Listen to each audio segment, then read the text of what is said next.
This Family Life News podcast is made possible by the support of listeners like you. It's the Noon Report from Family Life, bringing a Christian worldview to what's happening in New York, Pennsylvania, across the country, and around the world. Weather with Kevin Williams, and faith-focused feature stories with the Family Life News team. Now, here's what's happening.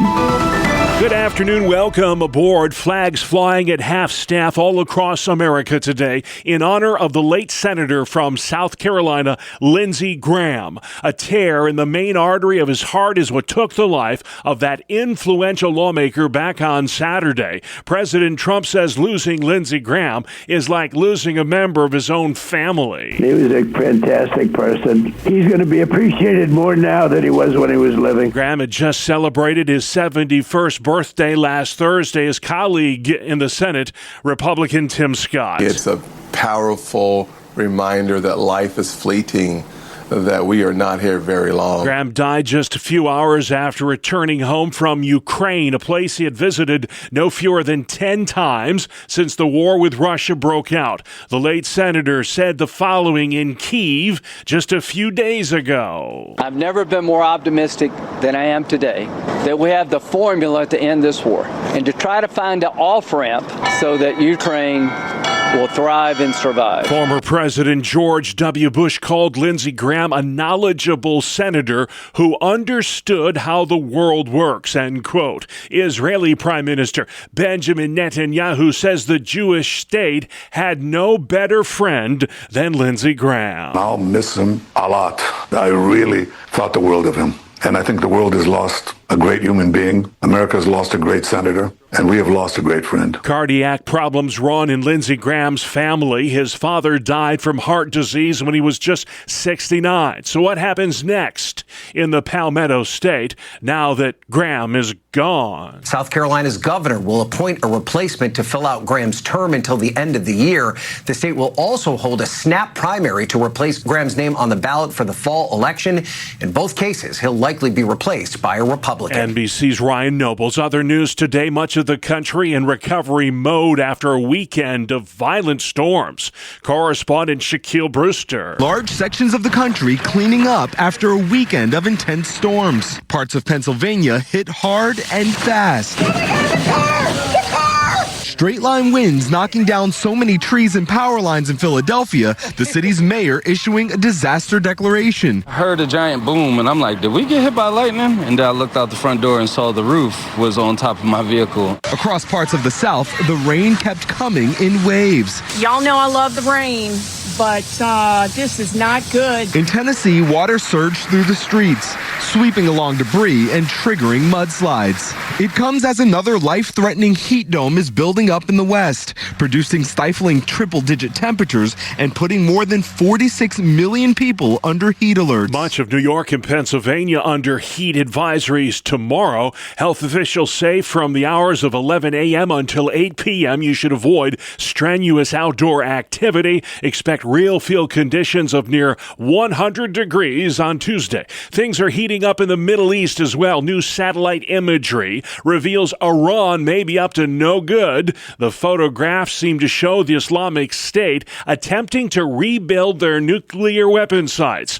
Last summer, U.S. bunker-busting bombs destroyed those sites. I'm sure that President Trump is receiving a detailed picture about the extent to which Iran is seeking to rearm and reconstitute their nuclear program. Former CIA station chief Dan Hoffman. Iran isn't just fighting to disrupt global trade in the Strait of Hormuz. They're doing it to protect their nuclear program, and they also want to protect their proxy terrorists like Hezbollah. They see an opportunity, they think, to reduce or eliminate U.S. influence in the region. The new aerial photographs raise questions as to whether Iran violated the memorandum of understanding that it signed with the U.S. in late June.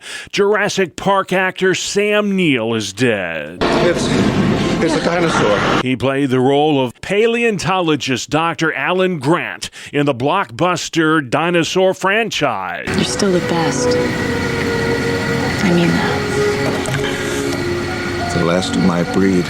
The prolific New Zealander also starred in The Hunt for Red October. Neil appeared in over 100 films and TV shows throughout his 50-year career. He had been diagnosed with stage 3 blood cancer, but was declared cancer-free in April. Sam Neill was 78. A 65-year-old man was tossed in the air last week by a charging bison at Yellowstone National Park. That tourist was walking with his grandson at a campground when the bison headbutted him, sending him 8 feet into the air. That same bison also charged at a group of kids before a photographer stepped in and distracted the animal. And then there were the final 4 in soccer's World Cup. Reporter Jesse Kirsch. Only 4 teams are still standing. Argentina, England, France, and Spain all on their way to the World Cup semifinals after another nail-biting weekend. France plays Spain tomorrow in Arlington, Texas. Argentina will take on England on Wednesday in Atlanta. The championship match happens Friday in East Rutherford, New Jersey. Still to come on the Noon Report for a Monday. Heat advisory coming up. Pennsylvania has a budget and how a 200-year-old church remains relevant.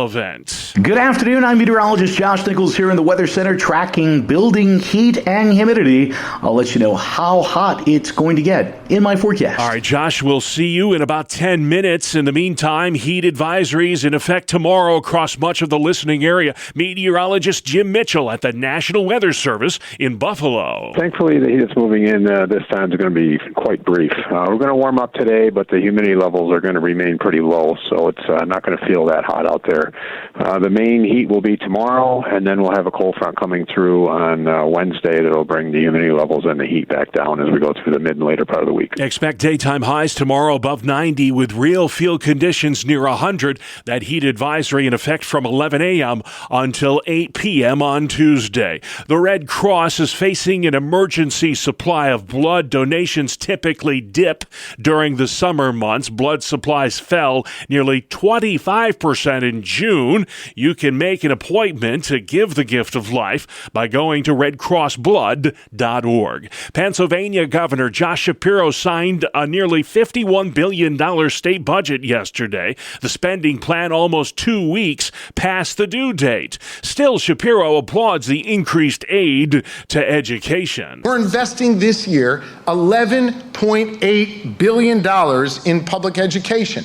That includes a $678 million increase this year and over $3 billion more since the day I took office. Dennis Owens with ABC 27. The adequacy funding formula for poorer schools gets more. Democrats like that. Tax credits for private schools didn't get cut. Republicans like that, and the $8 billion rainy day fund is untouched. House Democrat Jason Dawkins tells ABC 27. There's nothing easy about coming to a budget agreement when you have a split government.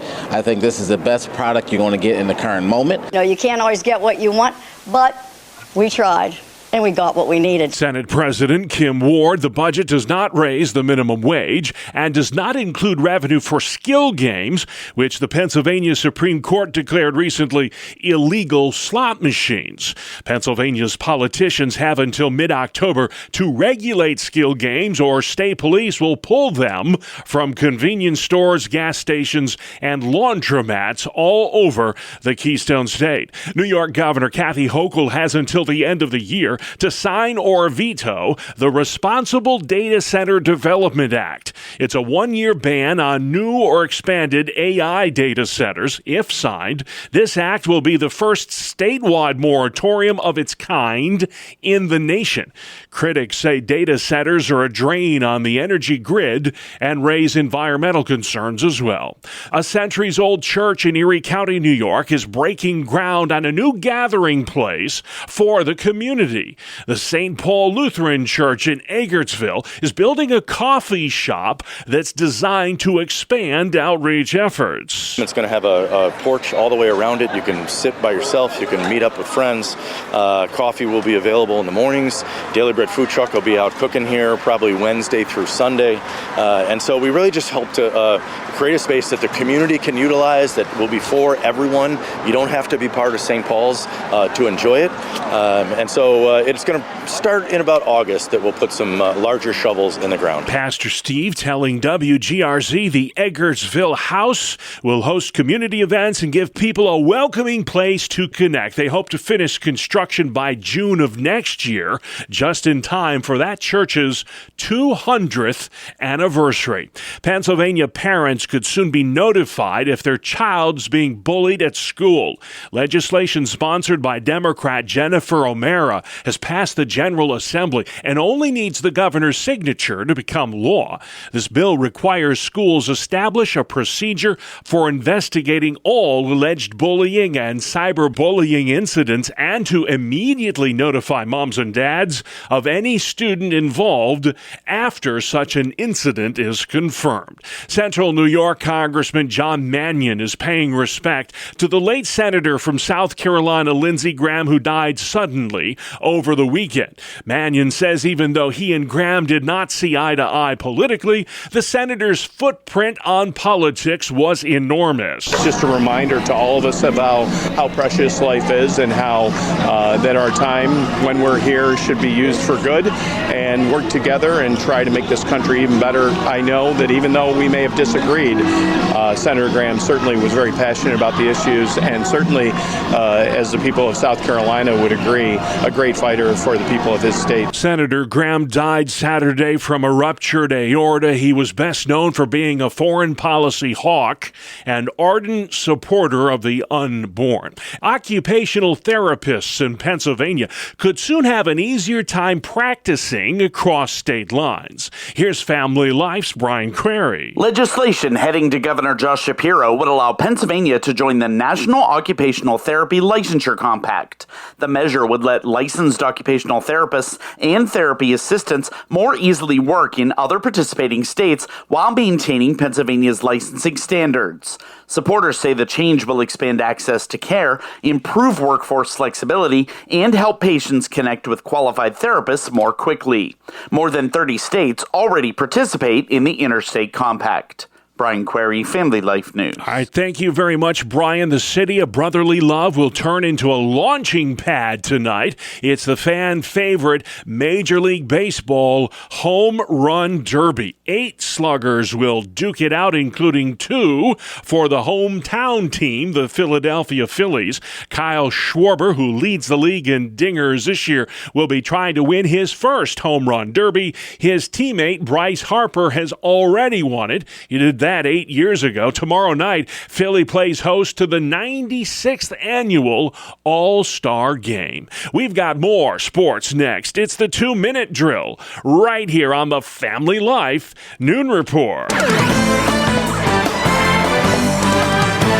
Good afternoon, I'm Randy Snavely. Bob, the Yankees are heading into the All-Star break on a high note following a 3-game sweep of the Nationals in D.C. Ben Rice drove in a pair of runs to guide New York to a 5-3 victory. The Yankees seem to have turned things around now with a 4-game winning streak. The Mets, on the other hand, have now dropped 3 in a row after getting swept by the Red Sox. Boston won yesterday's game 3-2 in extra innings.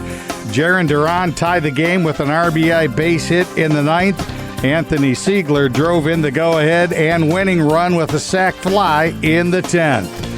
In Pittsburgh, the Pirates routed the Milwaukee Brewers 14-5. The Bucks scored 10 runs in the 4th inning to blow the game open.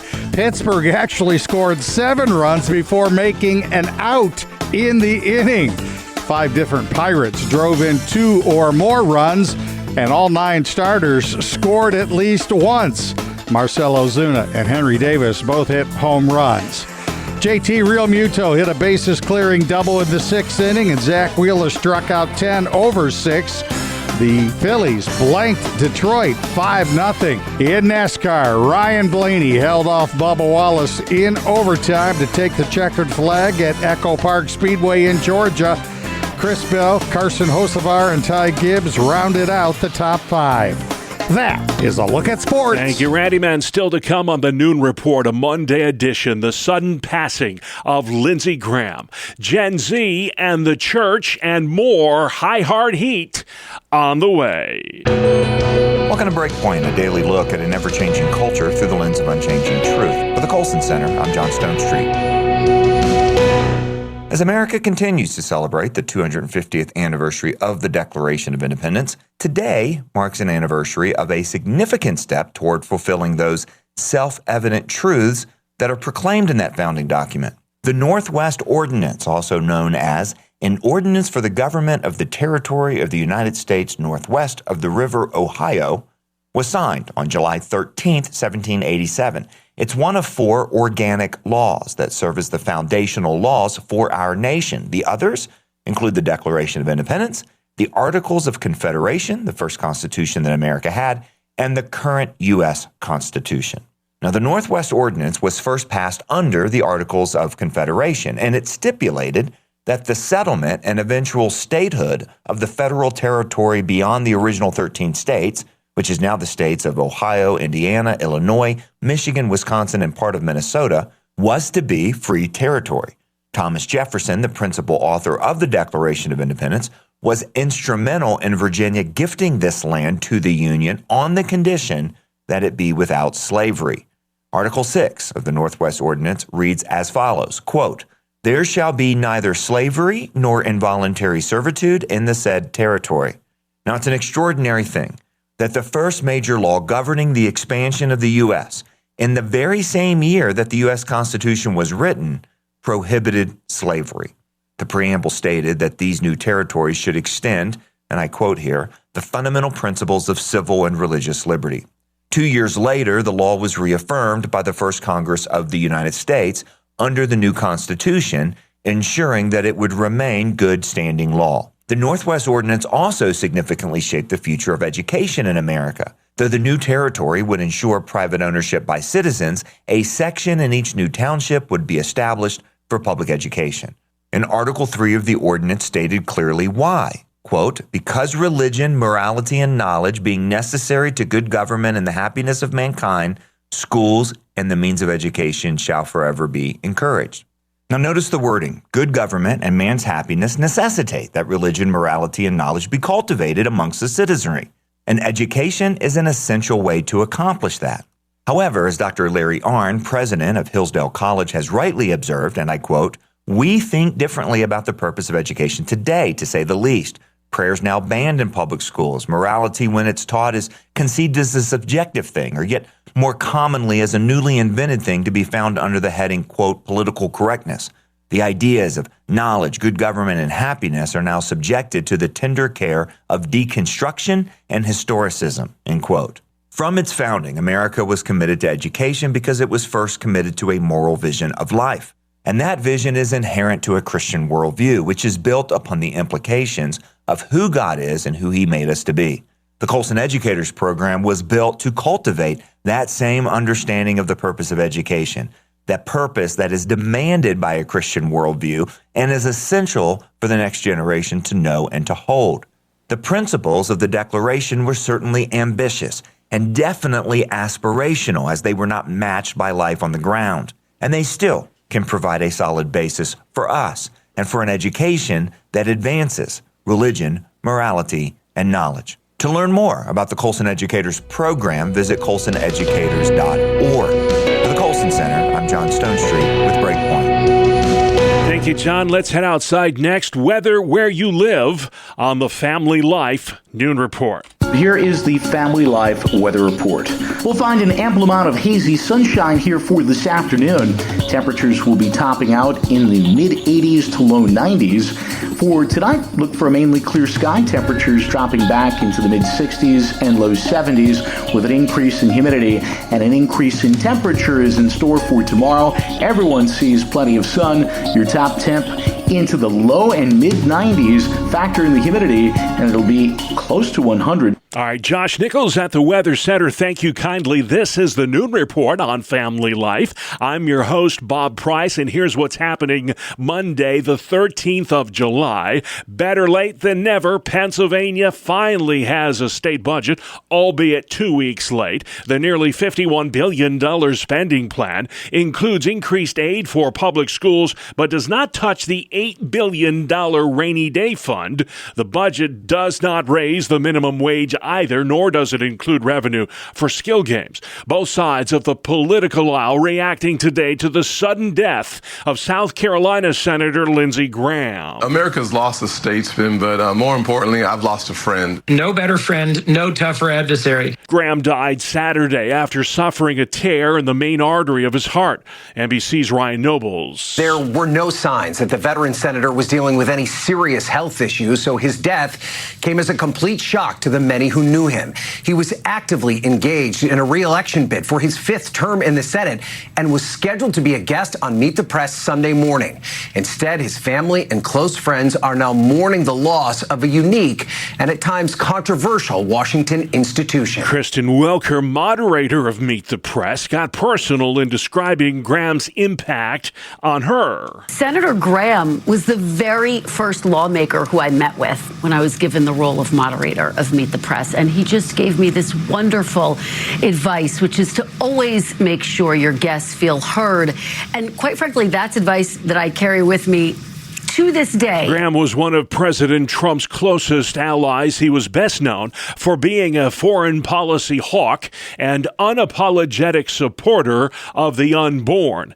Lindsey Graham had just turned 71 last Thursday. Now to the Middle East, where U.S. forces carried out dozens of airstrikes on Iranian targets near the Strait of Hormuz overnight. Here's reporter Matt Bradley. The U.S. has now fired 3 volleys of airstrikes against Iran over just the past 3 days, the U.S. said, in retaliation for Iranian strikes against shipping in the Strait of Hormuz. But that's once again brought the entire Middle East to the brink of war. The U.S. military operation was aimed at degrading Iran's capability to disrupt international shipping in the Strait of Hormuz. Iran's Revolutionary Guard claims to have damaged a U.S. military base in Bahrain. Russia went on the offense in Ukraine overnight. Moscow's military operation there left 6 dead, dozens injured. One of the bombs went off near a playground in the Ukrainian city of Sumy.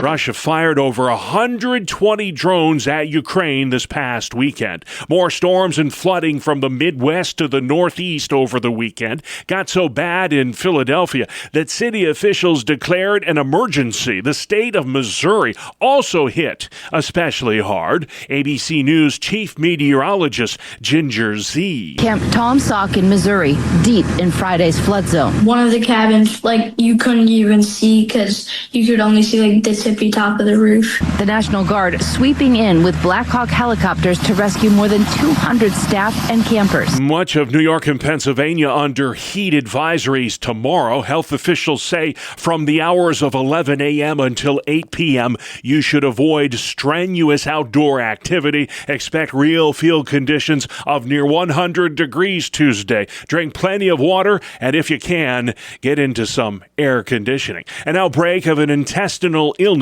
caused by a foodborne parasite has now spread to 31 states. The CDC investigating nearly 1,000 confirmed cases of explosive diarrhea. There's been nearly 100 hospitalizations. The states hardest hit by this outbreak are Michigan and New York. Another test of the Starship rocket could cause some rumblings along the Texas Gulf Coast this week. Here's reporter Rory O'Neill. SpaceX could launch another test flight of its massive Starship rocket this week. Thursday's launch would be the 13th test for the spacecraft, which is the most powerful rocket ever made. For the first time, the test flight would carry next-generation Starlink internet satellites into orbit. The launch window opens at 5:45 p.m. local time at the SpaceX facility in Starbase, Texas. I'm Rory O'Neill. Hollywood remembering the late, great actor Sam Neill. The prolific star of television and film was born in Ireland but raised in New Zealand, probably best known for playing Dr. Alan Grant in the Jurassic Park movies. The 78-year-old Neill had been diagnosed with stage 3 blood cancer but was declared cancer-free in April. His death was announced yesterday. In Oklahoma, they're mandating more motion for kids. this. It's part of a nationwide drive to get kids off their devices, at least for a few minutes a day.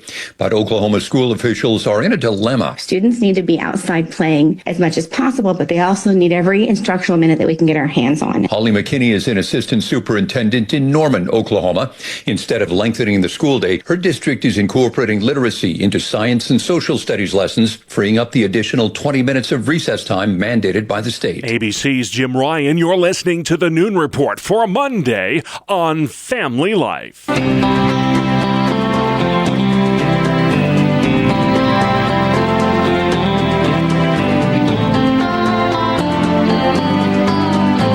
Hi, I'm Bob Price, and this is a Family Life News special report. You know, with so much negative in the news these days when it comes to young adults, we want to spend the next several minutes bragging on the youth of America. When it comes to church, nobody seems more interested than Gen Z, and young men in particular are leading the charge. I spoke about this phenomenon recently with Pastor Steve Dunmeyer of the Victory Highway Wesleyan Church in Painted Post, New York. Gen Z and the church. Here's more of our conversation. Gen Zers, especially young men, are driving a great awakening of sorts at church these days. What's going on out there? Yeah, it's really interesting right now with Gen Z, where Gen Z is more likely to be attending church than millennials or Gen X. Gen Z is the first generation on record where young men are more likely to be going to church than young women. Highly unusual, highly unexpected. I think it's catching everybody off guard, how they're helping to shape the church. In fact, Barna says young adults, young men especially, are now the most regular churchgoers, outpacing older generations in weekly attendance. The average American will go to church about twice a month. Does this shock you, Pastor? It doesn't surprise me because we're seeing it in even our local church context. Right now, the fastest growing demographic in our church is young adults. We've seen our young adult ministry double over the last year, more than double over the last year, actually. And so we're seeing it and still figuring out what exactly is driving it, but it's really exciting. Yeah, you know, after 9/11, it was so fascinating to see all the pews filled up, but that kind of faded, sadly. Then COVID clobbered the church. We're not going to go into that, but a lot of folks are pointing to what happened last September in Utah with the assassination of Charlie Kirk as maybe a possible reason why young men, because of the influence he had on the youth culture, that might be what's driving young men in particular back to church. Is that a plausible explanation? Yeah, you know, it's interesting to me. I wonder which came first, chicken or the egg. Did this generation's hunger create a platform for Charlie Kirk, or how much did Charlie Kirk help to create and shape this generation? Yeah. But definitely we saw a bit of a surge last fall in the wake of Charlie Kirk's death, and have seen the influence that he's had on especially young men in this generation. Young men looking for answers. They're coming through the doors, many for the first time. They weren't brought up in the church. They don't know, what is this faith all about?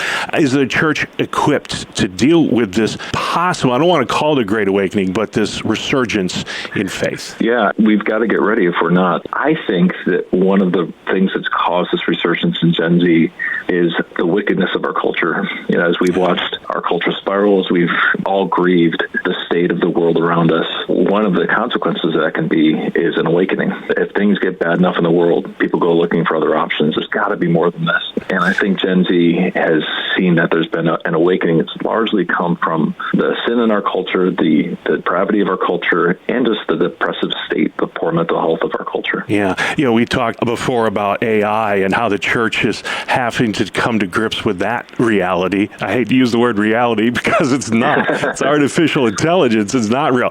I wonder, and you touched on it a little bit, if with the AI thing and all the rest of social media, young people are just saying, I want something that's real, Pastor. Give me something that's real. Yeah, that's exactly what we're seeing. In fact, I asked our discipleship pastor who leads our young adult ministry what he's seeing in Gen Z within our church, and he's seeing that they're well aware of their generation's over-reliance on technology, that they want something real, they want help to find a different way to live other than being tethered to a device, and they're looking looking for accountability that way, and looking for real connection. Having chances for genuine relationship is it's going to be key for reaching Gen Z. Gallup had a poll out this year, says 42% of young men now say religion is very important in their lives. That is the highest percent ever. Couldn't believe this. In just 2 years, it's gone from 14% to 42%.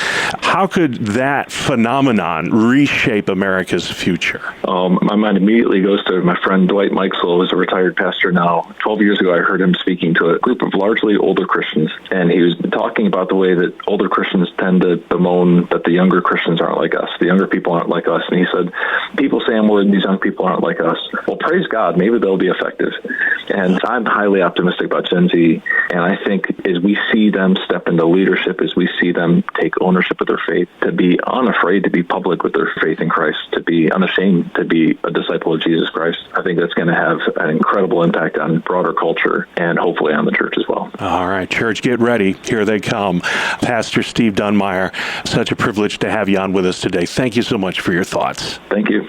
That's the Reverend Steve Dunmire with the Victory Highway Wesleyan Church in Painted Post, New York, talking today about Gen Z and the church. So much to be excited about there. Recent Barna poll shows young people are now attending church more often than any other age group, and young men in particular are leading the charge. I'm Bob Price, and this is the Noon Report on Family Life.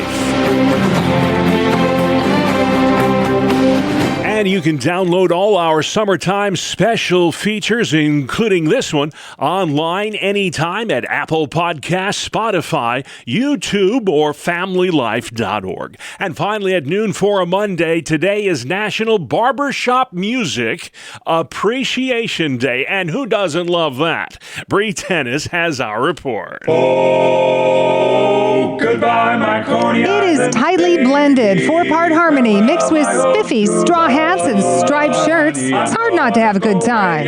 There's more than 70,000 active singers worldwide, men and women. Even Homer Simpson was in a quartet, so you know it's cool.